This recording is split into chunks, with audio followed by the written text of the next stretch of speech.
Jirtu nagaa keessanii baga nagaan dhuftanii gara chaanaalii koo gaharra kan hojjennu juusii kana kan fakkaatu smuuzii kana kan fakkaatu kan talbaa fi itittuu yookiin ittoorraa kan hojjetame ta'a. Amma gara jiru isaatti deemaa na hordofa.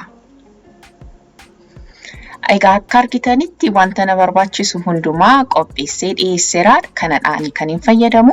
Egaa aannan asitti kan dhiyeesse aannan almandiin fayyadamee garuu isin aannan feetanii godhachuu hin dandeessu.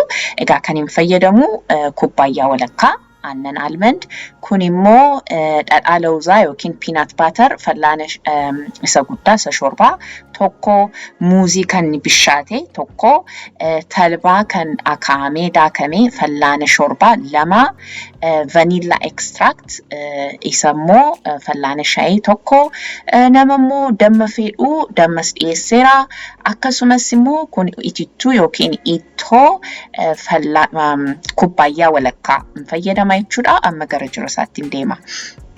Egaa akka argitanitti asitti egaa qodaa juusii kootiini itti naqaan jira. Aannan irraan jalqabaa aannan kubbaayyaa walakkaa itti naqee egaa xinnoo ishee akka qallatu yoo barbaaddanii aannan isaa dabalachuu hin dandeessu.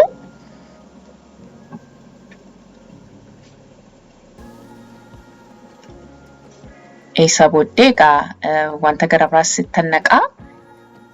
Egaa amma peanut butter dura talbaatti naqee talbaa egaa kuni kan akaamee kan daakameedha fallaana shorbaa lama akkasumas peanut butter yookiin dhadhaa lawuzaa fallaana shorbaa tokkotti naqee akkasumas egaa vanilla extract itti naqaa jechuudha fallaana shaayii tokko akkasumas muuzii itti naqee nan daaka jechuudha. Egaa talbaani qaama keenyaa fi faayidaa guddaa qaba. Baay'ee healthyidha.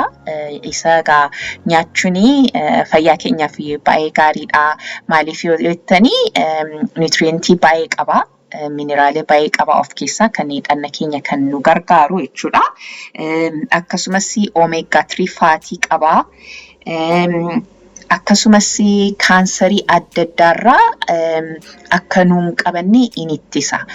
Fakkeenyaaf kaansarii harmaa, kaansarii garaa keessaa yookiin xeeriidhaan itti fakkaata. Colon cancer jechuukooti. Warra dhiiraatiif immoo prostate cancer. Chaansii isaa egaa akkan dubbisetti chaansii isaa by percentii 18tiin gad hir'isaa jechuudha kana nyaachuun. Akkasumas egaa garaa namaa laaffisaa koolistiroolii gadhee immoo dhanna keenya keessa isa jiranii isaaniinis akka gad hir'isaa jechuudha. Koolistirooliidhaafis gaariidha. Akkasumas dambizaatiidhaa fi dambizaatii gad hir'isaa. Akkasumas immoo sukkaara dhiiga keenya keessa isa jiru akka gad hir'isu godha. Kanaaf egaa sukkaara akka nuun qabanne gara fuulduraatti nu gargaara jechuudha. Akkasumas immoo egaa garaa namaa qabata. Talbaa kana juusii kana yoo dhugdanii ganama yoo dhugdanii guyyaa guutuu garaa keessanii guutee oola. Kanaaf egaa siniin beelessu jechuudha. Yoo siniin beelessu taanaan immoo midhaan hin feetanii furdattanii jechuudha. Egaa nama furdina hin barbaanneedhaaf yookiin furdina hir'isu nama barbaaduudhaafis akkasiin gargaara. Egaa akka argitanitti itittuu yookiin ittootti naqeetanii egaa maashinii juusiidhaanii akkasii egaa sirriitti daakee akkasii dhiyaateera. Baay'ee mi'aa. Egaa ani dammatti naqne namni damma fedhu dammatti naqachuu hin dandeessu. Egaa ani baay'ee wanta mi'aawu hin jaalladhu. Kanaaf akkasittiin hojjedhe. Ittoo yookiin immoo itittuunis baay'ee faayidaa guddaa qaba dhanna keenyaa fi kaalsiyeemii baay'ee qaba. Kaalsiyeemiin immoo dhaqee lafee keenya hin jabeessa. lammaffaa immoo pirootinii baay'ee qaba, proobaayotikii qaba. Akkasumas immoo immune systemii keenya hin gargaara. Immune systemii jechuun akka dhukkubni nu hin qabanne kan hidhanni keenya akka ittisu nu godha jechuudha. Akkasumas immoo koolistiroolii warra gaarii warra gadhiitu hin ta'in warra gaarii dhanna keenya keessa akka lakkoofsi isaanii akka ol guddatu godha. Akkasumas immoo akka sila isiniin jedhetti kana takkaa dhuddanii isiniin beelessu. Kanaaf egaa isiniin beelessu taanaan immoo midhaan isin feetanii kanaaf immoo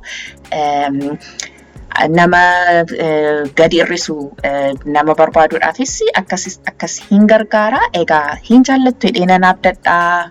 Baay'ee akkas isiniin jedhetti baay'ee healthiidha.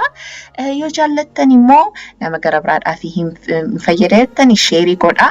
Egaa chaanaalii kiyya immoo subscribe godhaa na jajjabeessaa. Egaa viidiyoo itti aanutti immoo ammoo laagarrutti ulfaadhaa isiniin jedhaa. Bye.